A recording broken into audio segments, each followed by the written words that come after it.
Mentes valientes, bienvenidos a un episodio que va a redefinir lo que es el liderazgo moderno. Hoy estoy encantado porque tengo el honor de tener con nosotros a una de las voces más importantes relacionadas con el florecimiento humano en nuestro país y probablemente en todo el mundo. Ella es Arlene Solodkin. Ella es la actual presidente de la Sociedad Mexicana de Psicología Positiva. Este es el organismo rector de esta disciplina en nuestro país. Es también fundadora y directora del Instituto de Bienestar Integral, el IBI, una institución líder en la formación y consultoría de psicología positiva en habla hispana.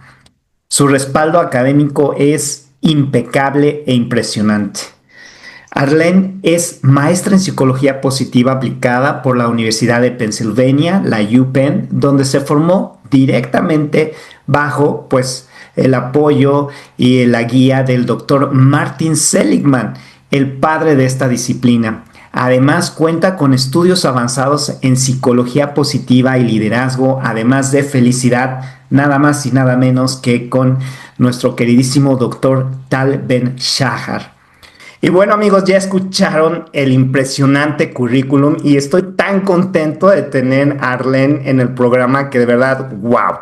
Señores, esto es un parteaguas para nosotros aquí en el podcast porque alguien de la talla y que ha estudiado con los grandes maestros como Seligman y como Shahar, la verdad es que es un gusto enorme. Le damos la bienvenida a Arlene. ¿Cómo estás, Arlene? Muy bien, José, muy contenta de estar aquí contigo.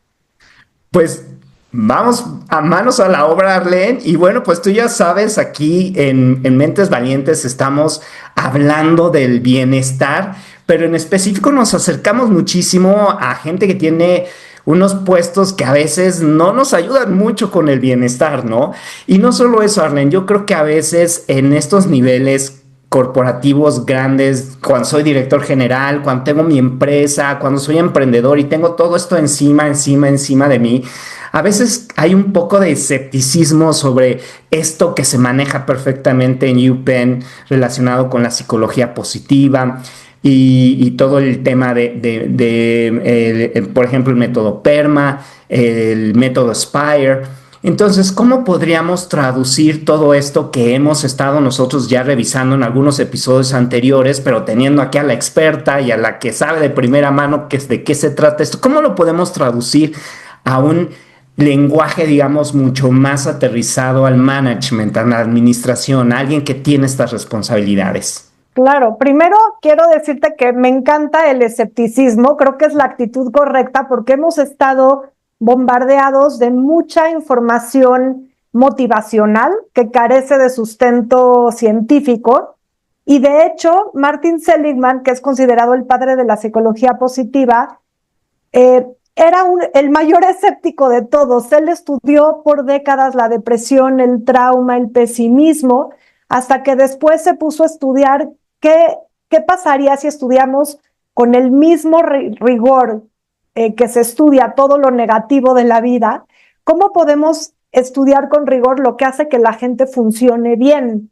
Y lo que encontró es lo que cambió el campo de la psicología, ¿sí? Y esto ha sido replicado en muchos estudios científicos en donde se han dado cuenta que el cerebro en un estado positivo funciona significativamente mejor, hay más creatividad, mejor toma de decisiones, mayor capacidad de resolución de problemas, mejores relaciones interpersonales y en equipos de trabajo. Entonces no estamos hablando de que la gente, que queramos hacer sentir bien a la gente. Estamos hablando como de poder optimizar el sistema operativo en el que un líder funciona y bajo el cual tanto el líder como su equipo toman decisiones todos los días. Y esto tiene consecuencias muy medibles en cómo opera una organización. Entonces, hay estudios significativos, contundentes, como uno que creo yo que es la puerta de entrada de verdad para hablar con cualquier CEO, que se realizó en la Escuela de Negocios de Oxford, donde Jean-Manuel Deneb analizó más de 1,600 empresas públicas en Estados Unidos, con datos de más de 15 millones de encuestas a sus empleados, y lo que encontró es que las empresas con los niveles más altos de bienestar no solo son más rentables, sino que superan al S&P 500 y al Dow Jones en la bolsa. Y lo más importante es que el bienestar, por ejemplo, en 2020, predijo el desempeño bursátil en 2021. Y eso es algo muy contundente. Entonces, los líderes tienen que entender esta ventaja real del bienestar en las empresas, en donde no es algo suave, no es algo que suena bonito, o sea, muestra resultados contundentes y reales. Wow, lo que nos dices realmente me blows my mind. Realmente es impresionante esto que estás comentando. Y sabes que creo que es algo que es súper interesante, Arlen, es que son justamente los líderes los que pueden ayudar a que esto suceda, porque a veces, y creo que a ti te ha pasado, y no sé si quieres compartirlo, estás en posiciones donde quieres ayudar, pero el medio ambiente, la gente no te ayuda y necesitamos de los líderes para que nos empujen y nos den esa oportunidad de crecer hacia el bienestar de ellos y de la gente que está a su alrededor. Sí, algo que sucede mucho es que puede haber una muy buena intención de la empresa en donde quieren mostrar más humanidad, quieren mostrar cierta empatía con los colaboradores, y luego está la gente de recursos humanos haciendo una labor muy grande por poder llevarle herramientas a sus colaboradores, pero no hay una alineación con los líderes en las empresas. Entonces la empresa termina invirtiendo muchos miles o millones de pesos o incluso de dólares en entrenamientos que hacen sentir bien, pero no producen resultados porque no hay esa alineación estratégica.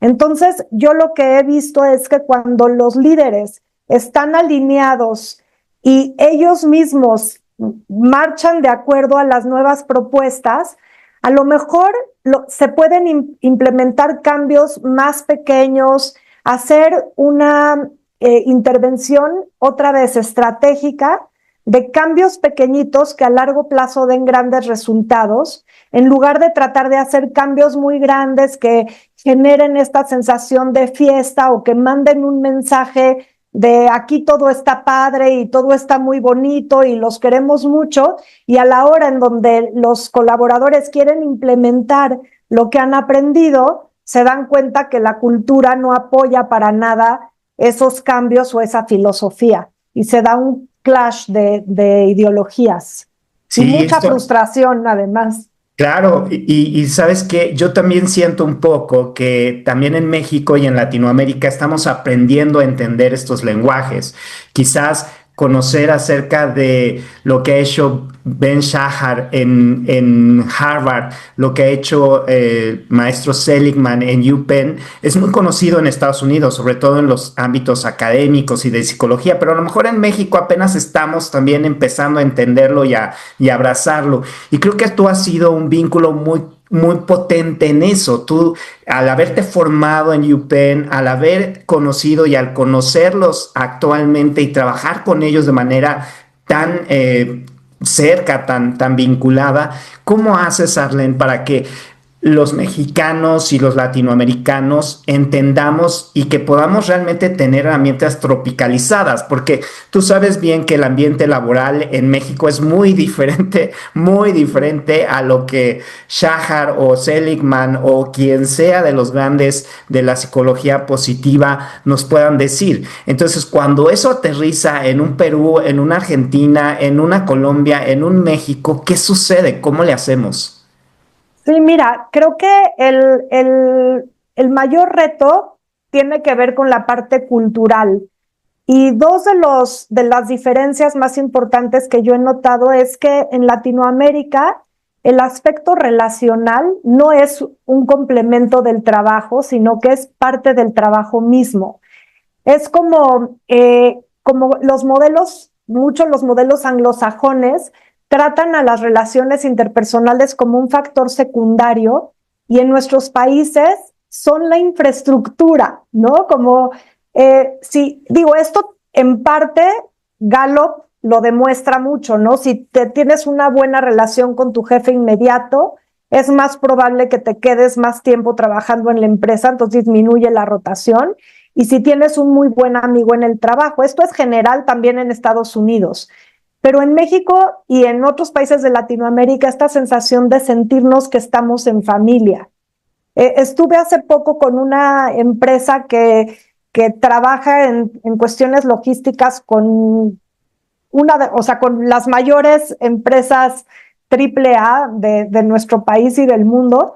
Y era gente que estaba encargada de parte logística, de parte de números, y todos decían que el ambiente laboral hacía que esa presión que ellos tienen en el trabajo, lo hacía mucho más llevadero, y que esos espacios recreativos un poco que encontraban con sus colegas, porque hay una relación muy cercana, hacía que de verdad las 10 horas o que pasaban en sus trabajos se les hiciera como que el tiempo pasaba volando y no se les hiciera pesado.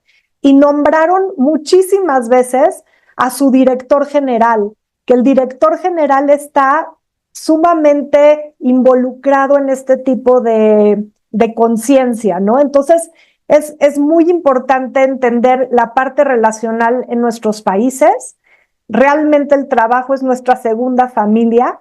Y por otro lado, creo que una de las mayores diferencias tiene que ver con que en Latinoamérica todavía hay una jerarquía muy marcada entre los líderes y el resto de los colaboradores, lo que hace que muchas veces el respeto al líder sea tanto que genera un silencio costoso. La gente no se atreve a dar retroalimentación, no se atreven a ser proactivos, y ahí es donde es muy importante trabajar con esa seguridad psicológica.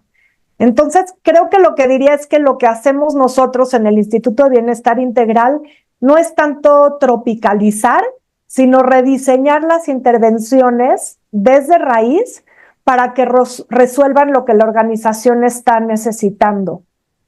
No, me encanta esta postura porque además creo que justamente tú diste un paso más allá. O sea, dijiste, bueno, ¿sabes qué? Vamos a crear algo. Y hoy existe el Instituto del Bienestar Integral, el IBI, que tú lidereas, que tú creaste hace 10 años más o menos. Ahorita me comentas, con esta intención, ¿no? De realmente brincar y traer todo ese conocimiento que generaste en el extranjero hacia México. Y en esta instancia, ¿qué has encontrado con los líderes latinos y mexicanos? ¿Cuál ha sido tu experiencia a través de haber creado el instituto? Y si nos compartes un poquito acerca de su historia y su misión, por supuesto. Sí, claro. Bueno, yo estudié en la Universidad de Pensilvania y también estudié con Tal Ben Shahar directamente, y me di cuenta de que desgraciadamente en México principalmente y por consecuencia también en muchas partes de Latinoamérica, porque en México como que se considera la vanguardia todavía en Latinoamérica, eh, como que había un concepto de felicidad o positividad tóxica que confundían las empresas con el tema de bienestar. Y después de haber visto realmente el rigor científico que se estudia en estas universidades, en Inglaterra también, en Australia, en muchos otros lugares, yo lo que quise es poder traer herramientas muy científicas que estuvieran comprobadas, que pudieran sustentar todas las herramientas que se comparten en las organizaciones, y que no sean creadas nada más porque se me ocurrió y sonaba bonito y estaba muy padre la actividad, sino porque tuvieran un fondo importante. Entonces, para mí, un hito fue cuando Tal Ben Shahar pues confió en mí para poder traer su certificado en estudios de la felicidad y ofrecerla en México y Latinoamérica. Ese fue un gran voto de confianza y llevamos trabajando casi 10 años juntos en esto. Y bueno, con Seligman y los profesores de la Universidad de Pensilvania que vinieron recientemente al Hope Circuit que ofrecimos también en la Ciudad de México, justamente para promover la esperanza a través de la acción y enseñar todas estas herramientas, cómo contribuyen a que la gente, aún en momentos difíciles, y esto es algo clave porque estamos viviendo en México, en Latinoamérica y bueno, también en otras partes del mundo, por supuesto, pero momentos que hacen que los ciudadanos nos sintamos carentes de poder. Y es muy importante que nosotros podamos asumir el poder que tenemos para cambiar nuestra realidad, pero con herramientas muy bien fundamentadas, porque lo bonito, cuando suena bonito, es inspirador, pero después de 2, 3 días se va bajando su impacto. Entonces, la misión, digamos, es hacer que esta ciencia sea accesible para todo tipo de gente, con un lenguaje también muy fácil de digerir, sin volverla superficial. Qué importante esto, creo que muchas veces, incluso los que nos hemos dedicado un poquito a estudiar todos estos temas, también un poco nos ven como eso, ¿no? Como, sí, estudia la felicidad, ¿no? Y en realidad, yo quisiera decirles que, por ejemplo, el programa que tiene el IBI es un programa tan importante que está alrededor del mundo, tiene muchísima gente estudiando todos los años. Y quisiera, Arlen, que platicaras un poco más sobre si yo soy un CEO, un emprendedor, una emprendedora, una mujer de negocios, una mamá, me puedo meter ahí y qué voy a sacar de eso. Porque lo importante no es, como dices, algo inspirador de sonríe todos los días y la vida te llenará de maravillas, sino aquí estamos hablando de ciencia sólida que ayuda a tu progreso y a tu bienestar de largo plazo. Entonces, ¿nos puedes explicar un poco más quién se puede meter y de qué se trata? Claro, la certificación tiene 1 año de duración y tenemos gente de todas esferas profesionales. Hay mucha gente que llega a una cierta edad en donde tienen como este sentido de que su vida necesita cambiar o les está faltando. Muchos dicen, me falta esta chispa de la vida, o se están reorganizando todos mis roles y la gente quiere, o sea, roles personales y profesionales, y entonces entran aquí como para dar ese salto cuántico que están buscando. Mucha gente estudia la certificación para poder llevar el aprendizaje a sus áreas profesionales, que pueden ser, como bien dices, el emprendimiento, recursos humanos, líderes de organizaciones también, gente que lo quiere llevar al ámbito educativo o a políticas públicas. Y lo que es muy interesante es que está el programa diseñado para que hagas un viaje en donde todo el aprendizaje lo puedas aplicar a ti mismo y después, de forma orgánica, poderlo contagiar y llevar a otras áreas de la vida. Y tiene muchos componentes en donde se ve el impacto de diferentes herramientas en los equipos de trabajo. Entonces, es un programa que tiene un alto nivel de teoría en términos de que está todo fundamentado, pero es con una orientación práctica para que tú puedas implementarlo e inmediatamente empezar a ver resultados. Se basa mucho en el modelo Spire que mencionaste anteriormente, desarrollado por el doctor Tal Ben-Shahar, donde se exploran el ámbito espiritual, físico, intelectual, relacional y emocional de las personas y de su entorno. Entonces, se ve mucho cómo crear hábitos positivos, se ve mucho cómo podemos crear recordatorios y tener prácticas que aumenten la productividad. Se habla mucho también de cómo podemos aprender las cosas con mayor profundidad, porque estamos viviendo en una era donde todo es superficial y rápido.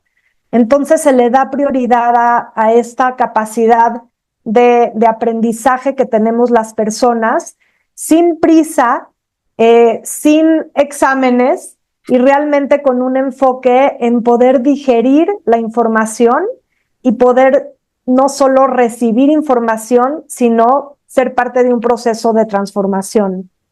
Entonces entiendo que básicamente cualquier persona que esté interesada en su bienestar puede tomarlo. Es decir, no necesito tener un doctorado ni un management degree, whatever, para realmente acercarme a una herramienta real, contundente y científicamente avalada. Sí, la certificación es un primer paso muy profundo en la que cualquier persona puede meterse.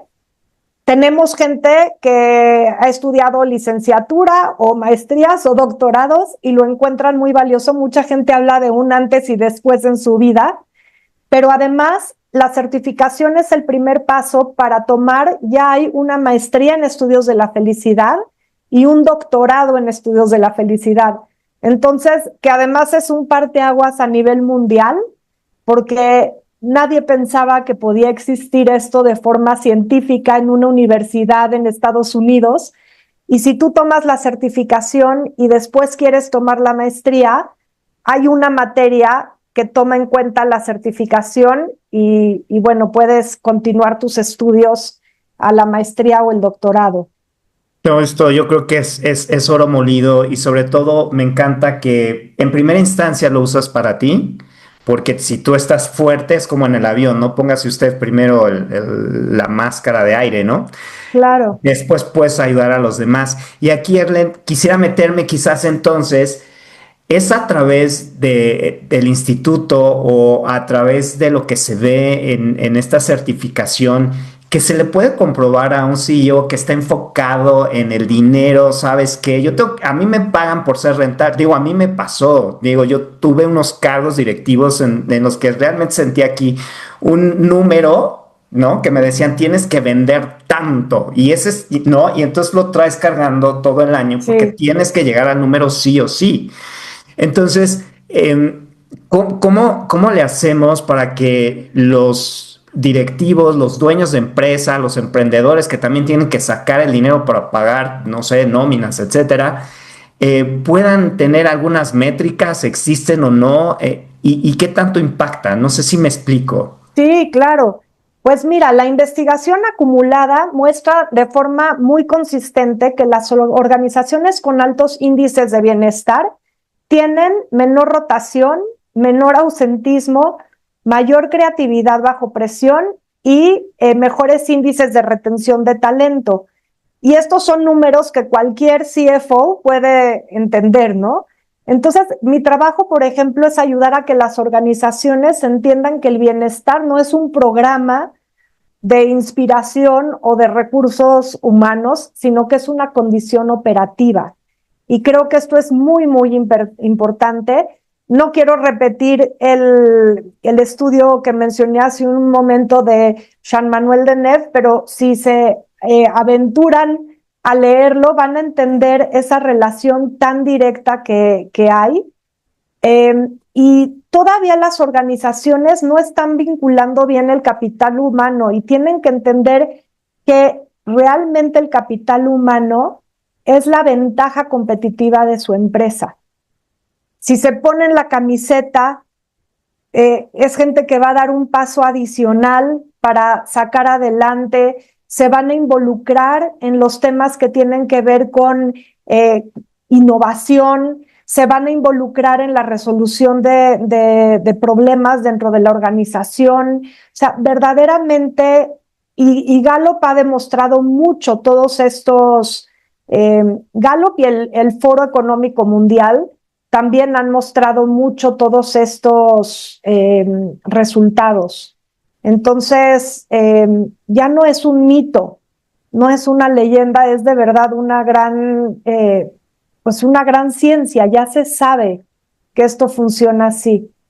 Sí, y me encanta que haya estas herramientas porque creo que a veces las empresas confundimos el poner una mesa de ping pong o quizás darles el viernes en la tarde como darles bienestar, ¿no? Pero creo que tú Claro. estás hablando de pasar a un punto mucho más allá donde realmente las métricas son importantes. Y aquí Exacto. creo que también es muy importante hablar sobre algo que tú conoces súper bien y es el Hub Circuit, que está basado en el libro del maestro Seligman, donde nos habla sobre este circuito de la esperanza.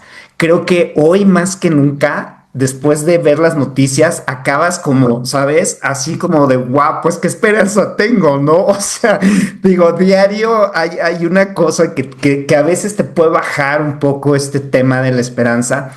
Y creo que también en los ámbitos directivos, en general, la esperanza suena como algo, no sé, como un deseo pasivo. Yo quisiera esperanza, ¿no? Pero no es como proactivo, no es como, a ver, hagamos, o sea, es decir, vayamos a la práctica. Entonces, ¿cómo podríamos trabajar esta parte que además tú manejas estupendamente y hiciste todo un evento que probablemente podamos tener nuevamente en México o en otra parte del mundo relacionado con el circuito de la esperanza? ¿Qué es, cómo funciona y lo podemos implementar? Claro, José, mira, entiendo perfectamente lo que dices porque la simple palabra esperar, esperanza, suena pasiva, ¿no?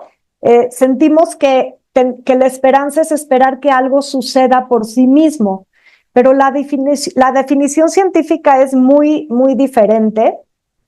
Yo me baso mucho en los estudios de Rick Snyder, en donde definieron la esperanza como una capacidad cognitiva que está compuesta de tres elementos. Uno es tener una meta clara y tener la voluntad para llegar a ella. La otra es poder visualizar diferentes rutas que podemos utilizar. Parte de esto tiene que ver con imaginar también cuáles son los posibles obstáculos y generar soluciones previamente para que cuando nos enfrentemos a ellos no nos agarren de sorpresa.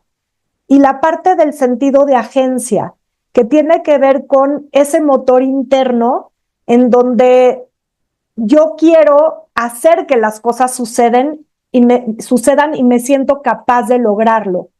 Entonces, para hacerlo más tangible, es pensar, por ejemplo, en un líder que se paraliza bajo presión o uno que sigue generando opciones cuando todo el mundo está en pánico. El Seligman, cuando hablaba, por ejemplo, de este circuito de la esperanza, mostró algo que me parece fundamental para líderes. O sea, la esperanza no es algo individual, es algo que se contagia.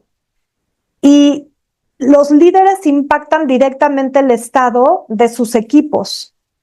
Entonces, por décadas, cuando Seligman estuvo estudiando cómo funciona el cerebro, se dio cuenta que cuando las personas perciben que no tienen efecto sobre sus resultados y cuando están expuestos a un nivel alto y constante de estrés, el cerebro se apaga de forma automática.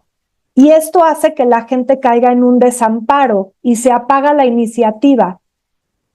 Y lo único que hace que ese circuito empiece a activarse nuevamente es tomar acción. Pero cuando estás en el desamparo, tú sientes que no tienes esa capacidad.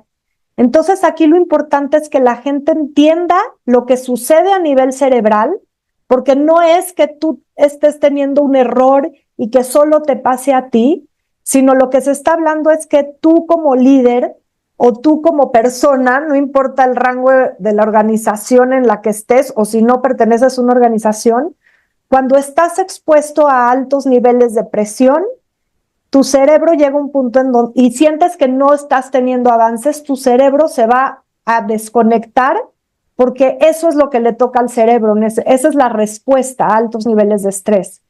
Entonces, la respuesta es empezar a hacer y tener una dirección, pensar en las rutas, pensar en posibles obstáculos, ver cuál es la estrategia para pasar esos obstáculos, aprender a pedir ayuda, que es algo que a muchos de nosotros nos cuesta trabajo hacer, y empezar a tener la capacidad de apreciar los pequeños pasos que vamos dando para salir de este momento de, pues de desamparo y de parálisis o congelamiento. O sea, es decir, la esperanza también puede ser activa. Y esto nuevamente nos lleva a un tema científico donde nos estás platicando que Seligman lo detecta, comprueba que hay este apagarse del cerebro porque dice, sabes que ya no tengo el control, no hay nada que pueda hacer, es como este elefantito que tenía atrapada su pierna Exactamente, y entonces ya dice, no puedo salir de aquí y después le pones un hilito y cree que ya no puede salir. Entonces, lo exacto. que tú nos dices es que el circuito de la esperanza se vuelve a prender o nos sirve para que yo pueda realmente moverme de ahí, de ese espacio, pero tiene que ser activo, ¿es correcto? Exactamente, o sea, la esperanza bien entendida es el antídoto neurológico a la apatía personal y organizacional. Wow, yo creo que esto es oro molido. Y justamente esto del Hop Circuit, ¿dónde más se puede ir aprendiendo? ¿Cómo lo podemos hacer? ¿Tienes tú algún programa, algún curso, algo que se pueda hacer? Sí, claro. Bueno, dentro del Instituto de Bienestar Integral tenemos grabadas las sesiones del Hop Circuit cuando fue el encuentro aquí en México, donde estuvo Seligman, Tal Ben Shahar y grandes líderes en inteligencia artificial y otros temas. Y pueden meterse a nuestra página ibi.mx en Hop Circuit y acceder a las conferencias. Pero si quieren llevar esto para trabajarlo dentro de sus organizaciones, yo doy conferencias sobre este tema directamente, pero también a mí lo que me gusta mucho es trabajar mano a mano con el equipo para desarrollar estrategias puntuales que respondan a las necesidades de la organización o del equipo de liderazgo. Entonces, me gusta mucho trabajar con estos equipos que puedan hacer una cascada de intervenciones que vayan desatando pues cambios importantes en los equipos de trabajo. Entonces, tenemos programas ya desarrollados, pero nos gusta mucho escuchar a las organizaciones, escuchar a los líderes y adaptar y desarrollar programas a la medida que puedan verdaderamente responder a estas necesidades puntuales de cada organización. Bueno, pues ahí lo tienen. La verdad es que las herramientas están, son comprobadas y bueno, pues ahí hay una invitación para acercarse al equipo de Arlen para que puedan conocer un poco más sobre esto. Y Arlen, justamente aprovechando también que estás tú aquí, fíjate que uno de los temas que he estado investigando, incluso voy a sacar un episodio, el próximo episodio mío va a hablar sobre el burnout. Ahorita estoy haciendo toda la investigación, etcétera. Y es algo que como está como muy explotado, o sea, no explotado, sino que es muy evidente ya. Hay mucho burnout en las altas esferas, con empresarios, con emprendedores, con directivos, que a veces lo ven hasta como una medalla, ¿no? Es que estoy en burnout porque doy mi vida por la empresa y entonces, qué bueno que estoy quemado, ¿no? Este, Arlen, ¿hay alguna no sé, herramienta de psicología positiva que tú puedas, no sé, sugerirle a quien se sienta en burnout, porque en realidad sabemos que esto no es productivo, ni es sano, ni es bueno? ¿Qué les podríamos ofrecer? La psicología positiva justamente está para dar este tipo de herramientas. ¿Qué nos sugieres?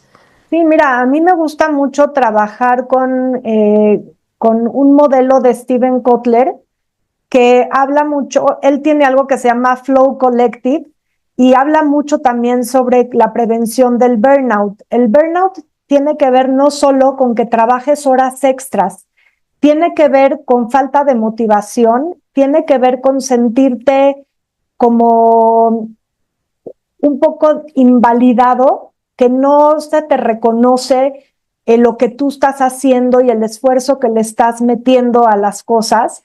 Tiene que ver también, o sea, tiene que ver con cómo te ves tú a ti mismo y cómo sientes que el sistema te ve también. Y tiene que ver también con el sentir que estás luchando en un espacio donde tu capacidad es menor que los retos que estás enfrentando. Y hay muchas herramientas distintas para trabajar con esto. Una parte importante es la autoconciencia y poder hacer un test y poder entender cómo tú te estás viendo a ti mismo dentro de este sistema y ahí detectar cuál de estas diferentes como categorías que acabo yo de decir es la que te está afectando mayormente. Una parte también muy importante es poder hablar acerca de la vulnerabilidad en los líderes, porque la vulnerabilidad está mal entendida. Los líderes sienten que si se muestran vulnerables, son débiles. Y Brené Brown, por ejemplo, pasó más de 7 años investigando más de 150 organizaciones y encontró algo que es contraintuitivo, porque ella lo que se dio cuenta es que los líderes que muestran una vulnerabilidad bien gestionada, en lugar de perder autoridad, la ganan. Porque cuando el líder dice no sé o me equivoqué, está rompiendo esa cámara de eco que rodea tanto a los líderes.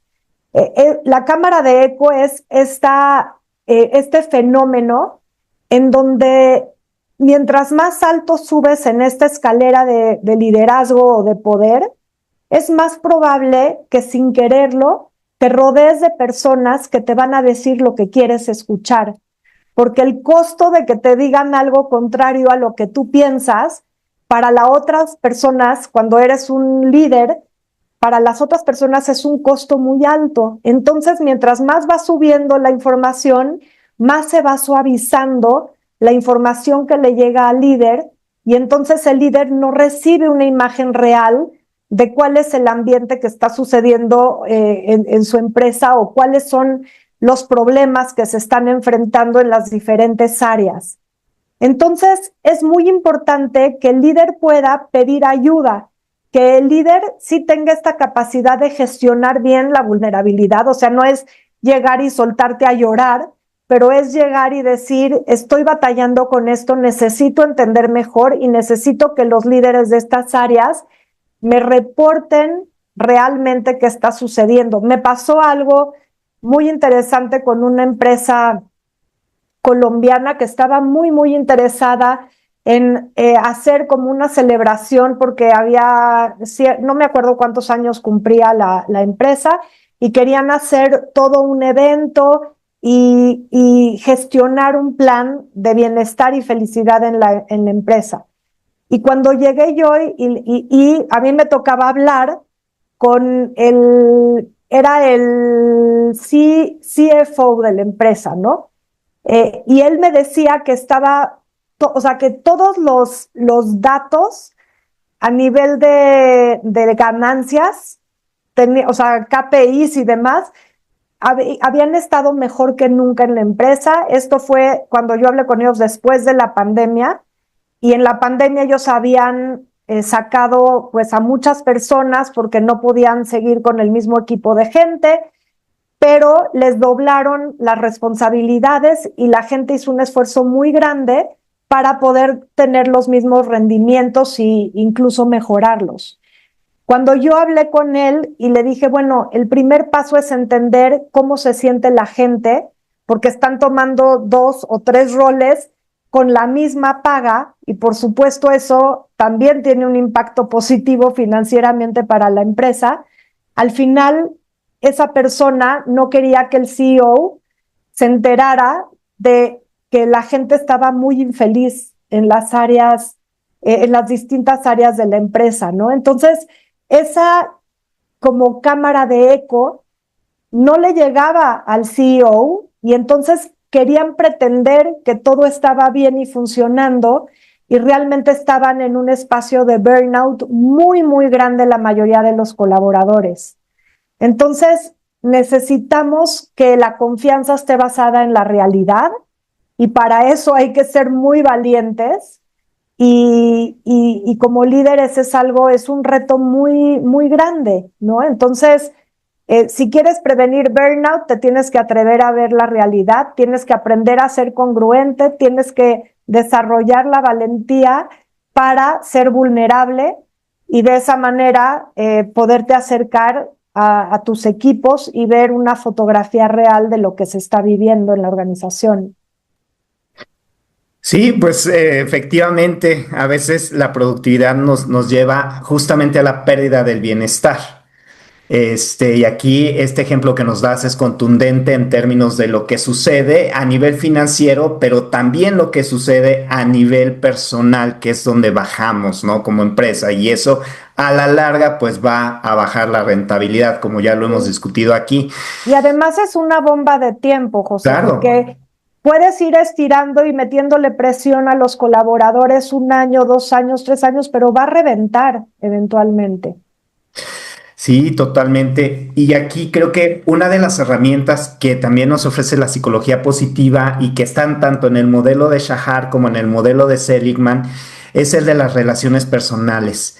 Y aquí yo quisiera que tú también nos platicaras un poquito de dentro de una empresa, cuando yo estoy liderando un equipo, qué sucede con estas relaciones o a lo mejor con lo que me parece que es Angela Dorworth habla sobre las microconexiones o estos momentos donde hacemos una conexión que nos permite crecer como equipo, ¿no? Y más que tú ya dijiste que en Latinoamérica, pues estamos conectados básicamente muy fuerte y eso se forma parte muy robusta de lo que derivará en una buena resultante, ¿no? Para la empresa. Claro, mira, Bárbara Fredrickson y Angela también hablan de micromomentos de conexión, también Jane Dutton, en donde hablan de cómo la presencia activa real es algo que genera oxitocina, reduce, o sea, la oxitocina es la hormona de la felicidad, ¿no? Reduce el cortisol, que es la hormona que se genera cuando hay altos niveles de estrés, y la oxitocina también genera una disposición a la colaboración. Entonces, cuando nosotros genuinamente vemos al colaborador y le llamamos por su nombre y le decimos cómo estás o le preguntamos cómo va tu hijo recién nacido o cómo está tu esposa o cómo va tu mamá, o sea, realmente cuando la gente siente que la estás viendo, se genera este vínculo que promueve emociones positivas, y las emociones positivas promueven una apertura en los canales de percepción y generan ambientes más positivos de trabajo, generan más confianza, generan más creatividad. Entonces se crea un círculo ascendente positivo. Pero hay otros dos elementos que a mí me parecen claves, José. Uno tiene que ver con un concepto que se llama servant leadership, que es liderazgo al servicio, que revoluciona de alguna manera porque voltea la pirámide organizacional. Normalmente vemos que en las pirámides organizacionales está el líder hasta arriba y abajo están los subordinados. Y el servant leadership voltea la pirámide al revés, pone al líder hasta abajo y el líder hace la pregunta a sus colaboradores: ¿cómo puedo yo estar a tu servicio? ¿Qué herramientas necesitas que pueda yo brindarte? ¿Qué tipo de consejo? ¿Qué tipo de ayuda? ¿Qué tipo de equipo? Porque a veces son cuestiones tecnológicas o técnicas o cursos. ¿Qué necesitas tú de mí para tú hacer tu mejor trabajo? Entonces, cuando el líder se pone al servicio de su equipo, en vez de pedir que el equipo se ponga al servicio del líder, se genera muchísimos beneficios para la organización y los equipos de trabajo. Y otro término muy importante que desarrolló Isaac Piletelsky en la Universidad de Miami es un concepto de mattering, en donde mattering tiene que ver con el sentido de importancia, el sentir que yo soy importante para la organización y que soy visto, y el sentido de que yo aporto algo a la organización. Entonces, esto también hace que se generen equipos de alto rendimiento, de alto nivel de compromiso, y van cambiando mucho todas las relaciones dentro de las organizaciones. Sí, wow, esto bueno, pues, ay, ojalá que pudiéramos que lo escucharan todos los líderes mexicanos, porque a Sí, veces en México somos un poquito todavía muy piramidales y muy estamos piramidal. arriba y Sí, sabes que lo que yo digo es lo que se hace, Pero bueno, pues en ese camino andamos, ¿no? Yo también estoy tratando de desarrollar este modelo de intrahospitalidad que yo le llamo, que justamente basado en las fortalezas de carácter y otros elementos por ahí podamos decirle pues al líder que, ¿sabes qué? Bueno, sí, pero sé intrahospitalario, o sea, también tu gente importa, porque eso también te va a dar rentabilidad. Digo, todos estamos en el negocio también de hacer dinero porque necesitamos comer, etcétera. Pero aquí hablamos también de temas de propósito, de logro y muchas cosas más que aquí Sí, podemos estarnos horas y horas. horas, porque además también tu trayectoria de vida, interesante, y este tema de intrahospitalidad que es de verdad tan importante porque volcamos nuestros esfuerzos muchas veces al cliente, pero todos sabemos que el verdadero cliente de la organización es su gente. Entonces tenemos que servirle a nuestra gente primero para que ellos después puedan darle un verdadero servicio a sus clientes. Claro que sí. Y bueno, pues ya vamos terminando, Arlen, pero no te quiero dejar ir sin que antes me platiques, porque creo, esto lo he visto hice una entrevista sobre inteligencia artificial y ha ido súper bien. Este, ¿No será, Arlen, que justamente el autoconocimiento y la autogestión emocional van a ser nuestras ventajas competitivas contra una herramienta, que es una herramienta y que ya nos explicaron que no es la panacea y que también tiene sus errores, etcétera, pero que hoy ciertamente está causando pues, estragos y está causando reacomodamientos a nivel organizacional? Entonces, ¿tú crees que esto es una realidad, que podamos tener como humanos una ventaja competitiva?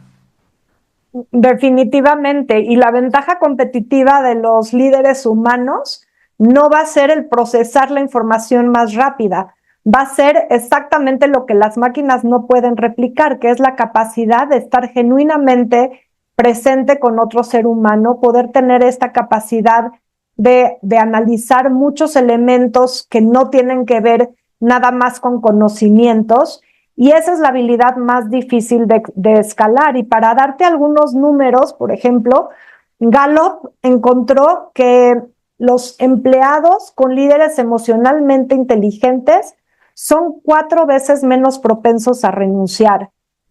Eh, el Foro Económico Mundial, por ejemplo, dice que la inteligencia artificial es una de las 10 habilidades más demandadas del mercado. Y McKinsey, por ejemplo, proyecta que la demanda de habilidades sociales y emocionales crecerá un 26% para el año 2030. Entonces, estamos hablando ya del presente y sabemos que lo que el mercado está buscando y no encuentra es justo lo que la psicología positiva lleva investigando, que es cómo desarrollar la autoconciencia, cómo regularnos emocionalmente, porque los colaboradores o líderes que no saben autorregularse van a caer en burnout más fácil, van a tener problemas con sus colegas, van a acabar renunciando y tratando de irse a otro ambiente sin resolver de fondo lo que les está creando los problemas que están enfrentando, y también impacta negativamente la capacidad de construir vínculos de alta calidad, especialmente bajo presión. Entonces, pienso idéntico que tú, y bueno, esto es algo que la inteligencia artificial nunca va a poder suplir. Sí, ojalá que sí, porque ahí se habla de la conciencia, de la no conciencia, de la ética, cosas que son muy humanas y muy del corazón, ¿no? Sí. Y bueno, pues aprovechando también que tú has tenido la oportunidad de estudiar con las mentes más brillantes de la psicología positiva en el mundo, en realidad ya has tenido contacto no solo con Shahar, con Seligman, sino con muchos de ellos. Hoy para ti, ¿qué significa tener una mente valiente? Pues mira, José, vivimos en momentos históricos de un pesimismo activo, narrativas muy poderosas que nos invitan a la parálisis, a la apatía, a creer que el sistema es demasiado grande y que una persona no puede mover nada, ¿no? Entonces, una mente valiente para mí es la que puede escuchar eso y aún así elige actuar y seguir adelante y que busca activamente ver en qué áreas el mundo ha mejorado, qué es lo que sí va bien, no desde la ingenuidad, sino desde esta parte en donde nos conectamos otra vez con esa esperanza activa, en donde decimos, tengo una meta que vale la pena, a pesar de lo que digan afuera, puedo y tengo la capacidad de generar rutas y tengo el motor para recorrerlas, ¿no? Y otra cosa muy importante que pienso que es muy necesario para tener una mente valiente hoy en día, que es el poder sentarnos con alguien que piensa completamente diferente que nosotros y escuchar de verdad sin preparar la respuesta mientras el otro habla, sin interpretar la diferencia como amenaza, porque eso requiere una seguridad interna, que no requiere como del aplauso externo, ni que todos estén de acuerdo conmigo. Y hoy vemos mundos de ideologías polarizadas y tenemos que aprender a escuchar lo que nos incomoda, a escuchar a quien piensa diferente que nosotros, y tenemos que ser muy valientes para poder sentarnos y conversar aún ante estos desafíos. Wow. No, pues sí, definitivamente creo que son unas definiciones que las vamos a llevar muy, muy profundas en análisis aquí y en nuestro corazón también las vamos a introyectar. Arlen, de verdad ha sido un deleite impresionante poder hablar contigo. Es un honor profundo, pues toda tu trayectoria, además ahora como nuestra presidenta en la Sociedad Mexicana de Psicología Positiva, que nos representas con tanto orgullo y que vamos a tener un evento muy pronto, así es que yo quiero que invites a la gente, que le digas si pueden ir, no pueden ir, de qué se trata y bueno, hacer un poco de difusión de lo que vamos a ver por ahí. Ay, qué amable, José, te agradezco mucho. Pues mira, el 20 y 21 de marzo estamos desarrollando el quinto Congreso Internacional de la Sociedad Mexicana de Psicología Positiva, donde reunimos a los investigadores y practicantes que están llevando esta ciencia a las aplicaciones más concretas en el ámbito de organizaciones de coaching, psicoterapia, educación y políticas públicas. Y es un espacio donde unimos tanto la evidencia científica como las herramientas prácticas. Entonces contamos con de verdad, un programa sumamente interesante. Se va a hablar justamente del impacto de la inteligencia artificial en la vida de las personas. Se va a hablar acerca del impacto y cómo usar las artes y humanidades para promover el florecimiento humano. Tenemos un panel muy, muy interesante enfocado a todo el tema de organizaciones positivas.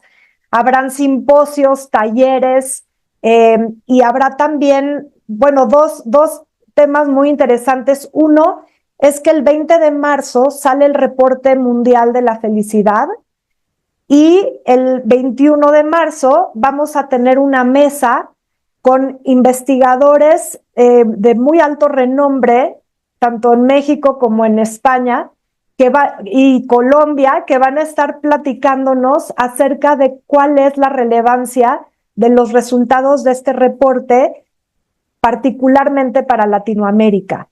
Y vamos a tener también el segundo día antes del cierre unas mesas redondas que son unos círculos, digamos, de un número mucho más reducido de personas que se van a ir rotando por temas de interés con 2 o 3 de los líderes que están dirigiendo las magistrales, las ponencias magistrales, para que puedas platicar con ellos de una forma más íntima, decirle, oye, a ver, yo veo este problema en mi organización, o como líder encuentro esto, ¿por dónde me sugieres empezar? ¿O cuál ha sido en tu trayectoria la herramienta más potente? O sea, realmente tener la posibilidad de hablar de una forma muy humana, muy profesional, pero también cercana con estas grandes personas que han desarrollado tanto para nuestro campo. De verdad que es una oportunidad de oro para todos aquellos académicos, para aquellos que están en ciencia, por supuesto, también científicos, terapeutas, coaches. Creo que es una oportunidad de oro para que conozcamos lo último que está sucediendo con la calidad que se presenta siempre por parte de la Sociedad Mexicana de Psicología Positiva, que además dentro de la asociación pues hay gente realmente de una trayectoria impresionante como la doctora Luz de Lourdes y Vale también, o sea, mucha gente muy valiosa que se va a poder conocer ahí, platicar con ellos y bueno, conocer todo lo que tiene el programa que está impresionante. Arlen, de verdad te agradezco muchísimo el tiempo que nos has dado el día de hoy. Creo que aprendimos muchísimas cosas muy interesantes. ¿Dónde pueden contactarte? ¿Cuál es la forma correcta para enviarte un correo, ver en el IBI también y todos los cursos que tienen ahí disponibles? ¿Cómo podemos hacer? Claro. Mira, por un lado, los invito a, si quieren participar en este congreso, les invito a visitar la página web que es SMPP de Sociedad Mexicana Psicología Positiva.org.mx, o sea, smpp.org.mx. También los invito a seguirnos en Instagram, Sociedad Mexicana de Psicología Positiva. Y pueden seguir también al Instituto de Bienestar Integral, _, pueden seguirme a mí en Arlen_Solodkin, en LinkedIn está como mi nombre, Arlen Solodkin, y la página del instituto es IBI.mx, o sea, Instituto de Bienestar Integral, IBI.mx. Y me pueden escribir para cualquier pregunta que tengan relacionada a cualquiera de estos oportunidades, arlen@ibi.mx. Perfecto, muy bien. Pues para los amigos que van a ver esto en YouTube, voy a poner todas estas indicaciones justamente en pantalla, van a salir ahí. Y para los que nos van a escuchar en Apple Podcasts, en iVoox y en Spotify, lo voy a poner en el texto para que también ahí tengan toda la información si quieren contactar. Obviamente a Arlen, que sería un deleite absoluto.